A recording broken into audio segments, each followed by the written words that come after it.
प्रिय विद्यार्थी, इस वीडियो के अंदर हम एक्सरसाइज 3.3 क्लास 8th का क्वेश्चन नंबर सेकंड कर रहे हैं। क्वेश्चन नंबर सेकंड के अंदर जितनी भी फिगर गिवन है आपको दिखाई दे रही है वो सारी की सारी पैरेललोग्राम है और इनको करने से पहले आपको पैरेललोग्राम की विशेषताएं पता होना ज़रूरी है। उसके लिए मैं अलग से वीडियो बना चुका हूँ। फर्स्ट क्वेश्चन के अंदर भी मैंने काफ़ी डिटेल से बताया कि पैरेललोग्राम की क्या खूबी होती है, क्या विशेषताएं होती है। ये खूबी और विशेषताएं अगर आपको पता है तो आप आसानी से इस क्वेश्चन के अंदर जो एक्स वाई जेड की जो वैल्यू है, जो एंगल दे रखे हैं हमें फाइंड करने के लिए पूछे गए हमसे, उनको बड़ी आसानी से सोल्व कर सकते हैं।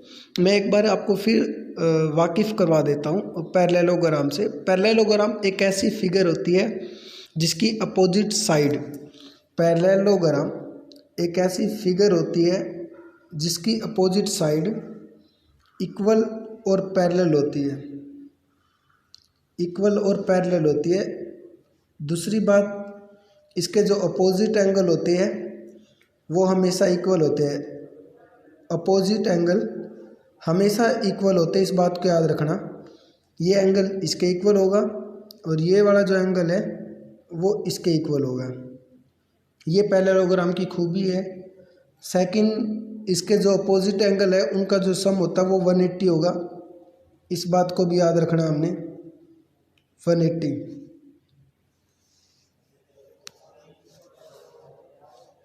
सॉरी, ये इनका 180 नहीं आएगा।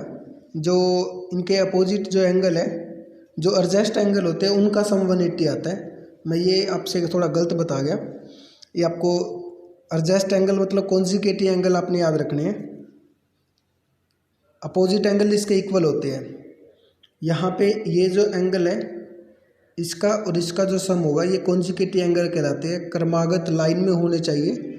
और इनका जो सम होगा वो सप्लीमेंट्री, जिसको हम 180 बोलते हैं। सप्लीमेंट्री एंगल वे एंगल होते हैं जिनका सम 180 होता है। वे दो एंगल जिनका सम जोड़ने पर 180 आए वो सप्लीमेंट्री एंगल कहलाते हैं। और ये भी हो सकता है क्योंकि क्रमागत के अंदर ये भी आ सकता है, इसको भी बोल सकते हैं। तो दोनों में से कोई भी मतलब होने चाहिए लगातार एंगल, उनका जो सम है वो हमेशा 180 आता है, हमेशा 180। उसके बाद अपोजिट एंगल इसके इक्वल होते हैं। फोर्थ बात करें तो इसकी जो डायगोनल होती है वो इक्वल लेंथ की नहीं होती है, बराबर लंबाई की नहीं होती है, वो अनइक्वल लेंथ की होती है इसकी डायगोनल। लेकिन इसकी डायगोनल की खासियत है, जब ये एक दूसरे को काटती है, जब ये एक दूसरे को काटती है तो ये बाइसेक्ट करती है। बाइसेक्ट का मतलब होता है किसी भी एंगल के या किसी भी साइड के बराबर दो हिस्से करना, इक्वल दो पार्ट में उसको बांटना, चाहे वो एंगल है चाहे वो साइड है। अब हम डायगोनल्स की बात कर रहे हैं और यहाँ पे डायगोनल है वो एक साइड का काम करे, तो इसलिए जब ये एक दूसरे को काटेगी तो एक दूसरे को बाइसेक्ट करेगी, दो बराबर दो हिस्सों में बांटेगी। सपोज करो कि हमारा ये 120 है पूरी ये लेंथ, जब ये काटेगी तो ये कितना बच गया 60 और ये कितना बच गया 60 बच गया। इस प्रकार से क्वेश्चन है। और ये क्वेश्चन अगर आपको ये जो मैंने बताया आपको ये समझ में आ गया तो आप आसानी से कर लोगे इनको। तो ये इक्वल है, जब डायगोनल काटते हैं तो बराबर हिस्से होते हैं उसके। अब देखो यहाँ पे फर्स्ट क्वेश्चन के अंदर अगर हम देखें ध्यान से तो फर्स्ट क्वेश्चन के अंदर दे रखा है एक्स वाई और जेड हमने निकालना है। तो अगर वाई की बात करें तो आपको दिखाई दे रहा है कि जो वाई है वो 100 के बिल्कुल अपोजिट, उसके पैरेललोग्राम के अपोजिट एंगल जो इक्वल होते हैं, तो इसका मतलब क्या हो जाएगा, वाई इक्वल हो जाएगा, सॉरी वाई नहीं लिखा गया यहाँ पे, वाई इक्वल आ जाएगा, ये वाई है, एक्स बार बार एक्स लिखा जा रहा है यहाँ से,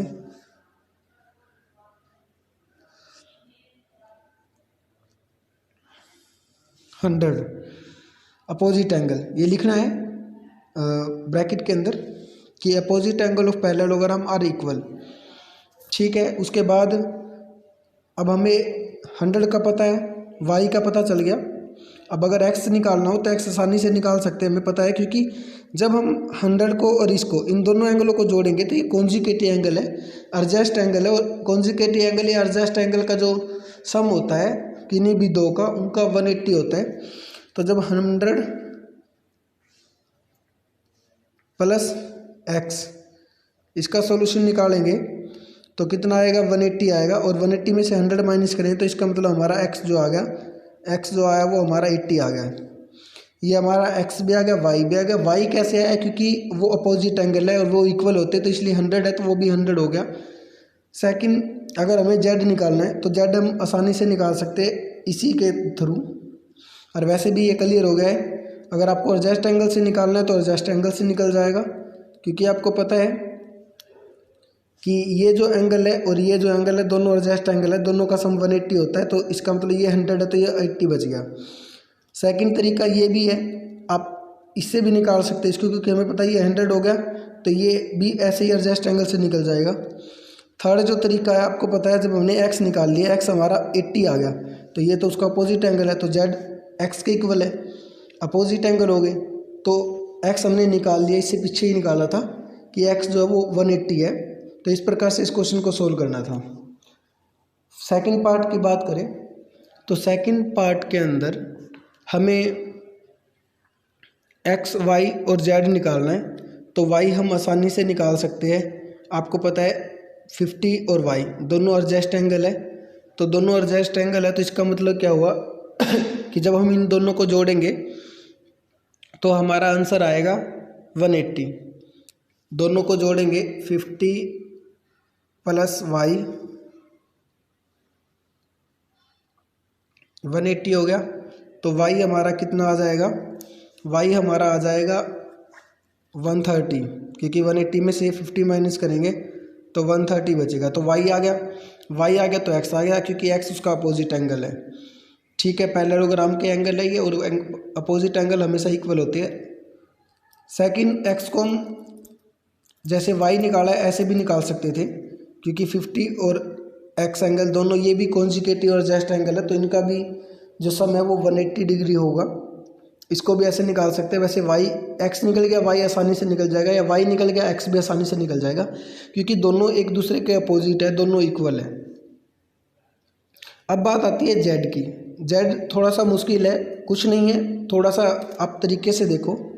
हमें उससे पहले हमें पता है कि अपोजिट एंगल पैरेललोग्राम के इक्वल होते हैं, तो ये जो जेड बाहर वाला दे रखा है, ये बाहर तो है जेड, ये तो है हमारा जेड, तो आपको पता है ये जो एंगल है ये 50 के बिल्कुल अपोजिट है और पैरेललोग्राम के अंदर है, तो आपको पता है ये 50 होगा। और आप जानते हो कि जब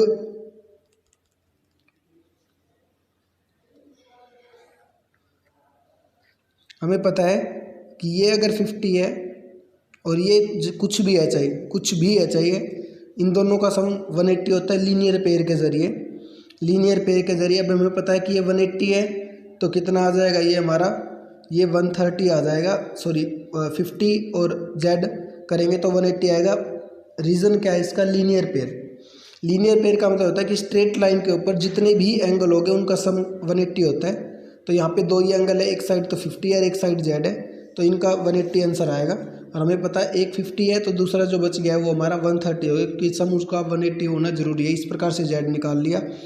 अब चाहे एंगल हमें 3 दे रखे इस लाइन के ऊपर, 4 दे दे, तो इन चारों को जब जोड़ेंगे 1 2 3 4, इन 4 एंगल को हम जब जोड़ेंगे तो इनका आंसर 180 आएगा। अब लीनियर पेयर तो नहीं बोलेंगे हम इसको, बट एक स्ट्रेट लाइन के ऊपर जितने भी एंगल होते हैं, चाहे वो नीचे की तरफ है, अब स्ट्रेट लाइन जरूरी नहीं है कि जो मैंने बनाई है स्ट्रेट लाइन है, स्ट्रेट लाइन ऐसे भी हो सकती है, स्ट्रेट लाइन ऐसे भी हो सकती है, किसी प्रकार से हो सकती है स्ट्रेट लाइन। तो उसके अपर पार्ट और डाउन नीचे वाले पार्ट के दोनों हिस्सों के अंदर जितने भी एंगल बनेंगे वो हमेशा 180 के बनते हैं। अब आते हैं हम थर्ड क्वेश्चन के ऊपर।